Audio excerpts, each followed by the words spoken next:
আপনি হয়তো ফুলকপির অনেক পদই খেয়েছেন, কোরমাও খেয়েছেন। তবে ফুলকপির কোরমার সঠিক স্বাদ আর জুসি টেক্সচার আনার জন্য সঠিক সময়ে সঠিক মশলা আর অন্যান্য উপাদানগুলো দিয়ে রান্না করতে হবে। এই ভিডিওটি ভালো করে দেখে বুঝে নিয়ে যদি একবার রান্না করে খেয়ে দেখেন, তাহলে আপনার কাছে এই কোরমাটি হবে সেরা কোরমা। তাহলে চলুন দেখে নিই রান্নাটা। প্রথমে ফুলকপি ঠিক এইভাবে অল্প একটু ডাঁটি সহ ভালো করে কেটে নিতে হবে।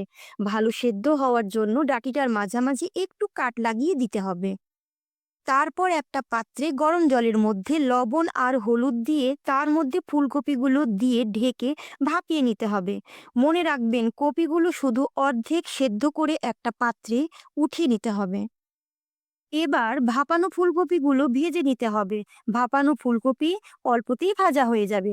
ঠিক এই রকম কালার আসলেই একটা পাত্রে নামিয়ে নিতে হবে। এবার উনুনের আঁচ লো করে ওই কড়াইতেই আর একটু তেল অ্যাড করে তেজপাতা, দালচিনি, লং আর এলাইচি দিয়ে একটু পরে 1 টেবিল স্পুন মেথি দিয়ে দিতে হবে।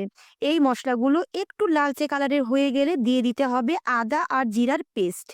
একটা ফুলকপির জন্য 1 চামচ দিলেই হবে। এই সময়ে একটু জল অ্যাড করে নিলে মশলাগুলো পুড়ে যাবে না। এবার স্বাদ অনুসারে লঙ্কা পেস্ট, লবণ আর হলুদ দিয়ে মিডিয়াম লো আঁচে মশলাগুলো ভালো করে কষিয়ে ফেলতে হবে। মশলাগুলো কষানো হয়ে গেলে দিয়ে দিতে হবে 2 টেবিল স্পুন ফ্যাটানো টক দই। টক দই দিয়ে একটু নাড়াচাড়া করলে মশলা তেল ছাড়তে শুরু করবে। তখন দিয়ে দিতে হবে 2 টেবিল স্পুন কাজু আর কিশমিশ পেস্ট। কাজু পেস্ট দেওয়ার পর ভালো করে কষিয়ে নিতে হবে, যাতে কাজু বাদামের গন্ধটা মশলার সাথে মিশে যায়। এইবার দিয়ে দিতে হবে গরম দুধ। দুধটা আগে থেকেই ফুটিয়ে রাখতে হবে। তবে দুধের মধ্যে যদি একটু মিল্ক পাউডার আর চিনি মিলিয়ে দিতে পারেন, তাহলে টেক্সচার আরও ভালো আসবে। দুধ অ্যাড করার পর 4-5 মিনিটের জন্য নেড়ে চেড়ে রান্না করলে দুধের আয়তন কমে যাবে আর ঘনত্ব বাড়বে। দুধ মশলার সাথে মিশে যখন অনেকটাই ঘন হয়ে আসবে, তখন ভেজে রাখা ফুলকপিগুলো এক এক করে দিয়ে দিতে হবে। এবারে খুন্তি দিয়ে একটু হালকাভাবে নাড়াচাড়া করে ফুলকপিগুলো দুধের সাথে মিশিয়ে 2-3 মিনিট মিডিয়াম লো আঁচে রান্না করতে হবে।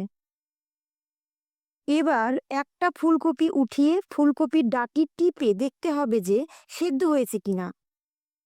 সেদ্ধ হয়ে গেলে অল্প গরম মশলা দিয়ে ভালো করে মিশিয়ে দিতে হবে।